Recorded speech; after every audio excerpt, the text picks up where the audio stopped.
These are our skipped laurels. We have two sizes. We have a larger size that's about 32 inches in a 7-gallon pot, and a smaller size in a 5-gallon pot. The smaller sizes are 35 and the larger sizes are 55 for the calendar year 2010. We also have bush type laurels, the autoleucans, and we sell a lot of other types of trees, plants, and shrubs here at Highland Hill Farm. And out there you can see some of our Arborvitae and Cypresses. We're growing on quite a few acres here in Doylestown and Fountainville, and we also have quite a large amount of acreage up in Leyland, PA, where we grow a lot more nursery stock. So give us a call at 215-651-8329 for laurels. We're here at Highland Hill Farm. Thank you.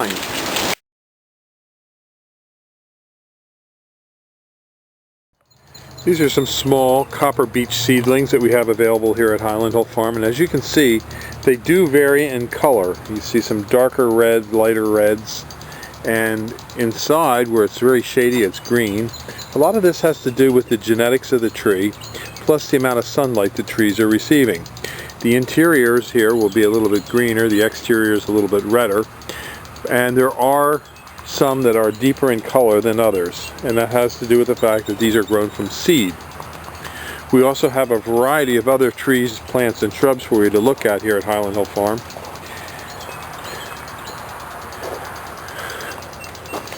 And this is an interesting selection. This is a river birch.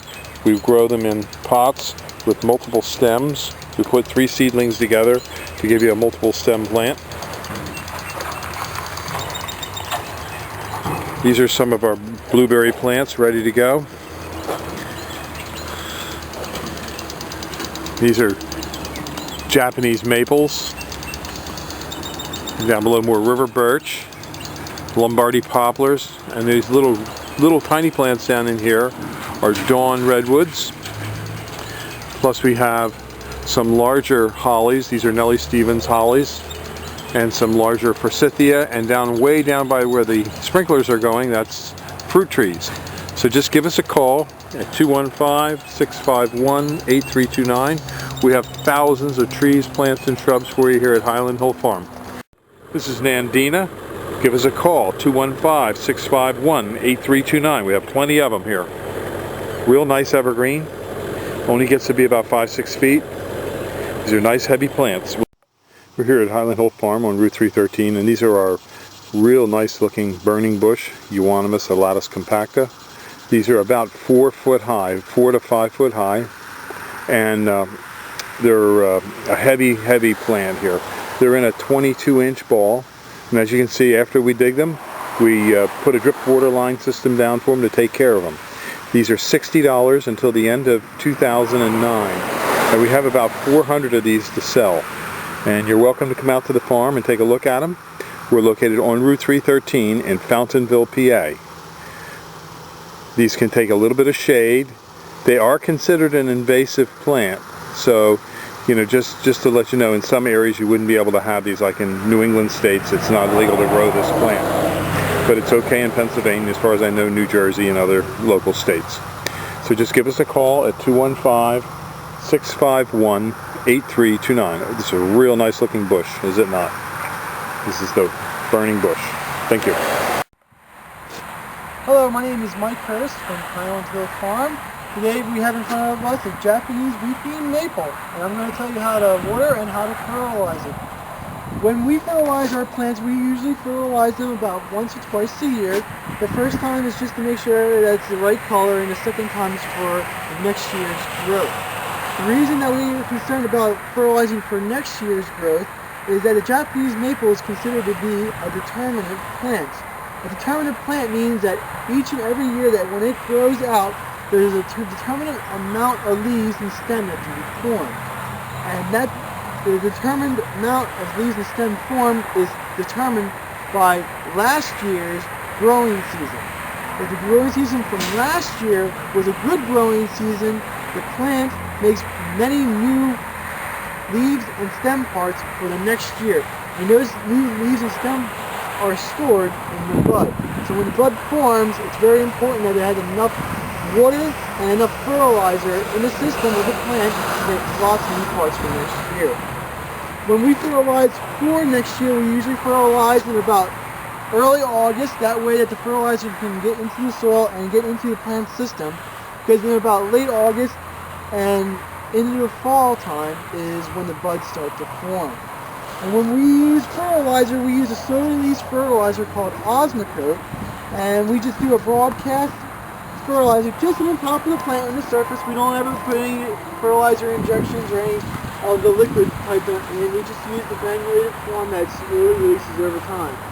Usually, Osmocote comes in different colors for different years, and we can see it here. We have some green and we have some white. The green stuff's from this year, the white stuff's from the other year. That way we know if we fertilized it or not.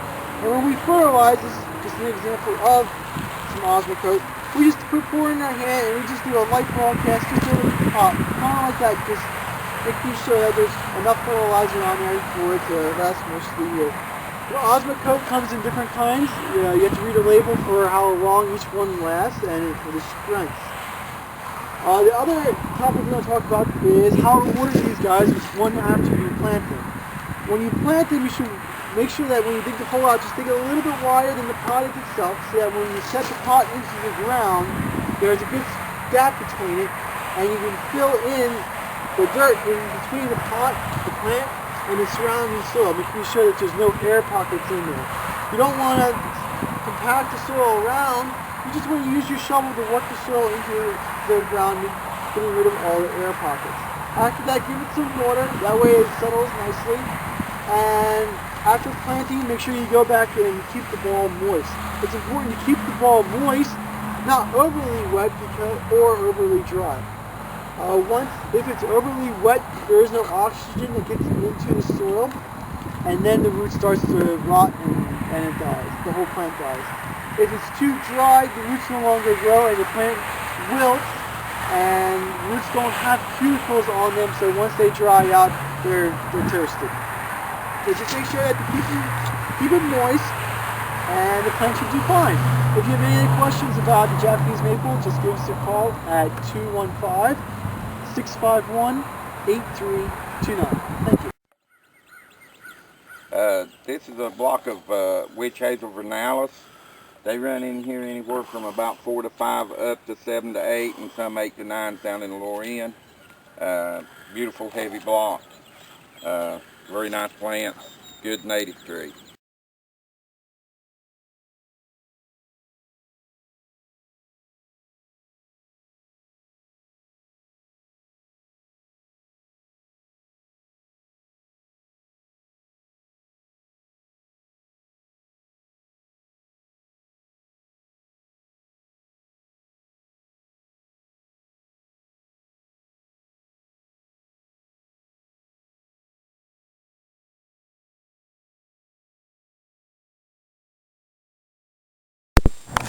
These are 3-foot Leyland cypresses here at Highland Hill Farm on Route 313 in Fountainville, PA.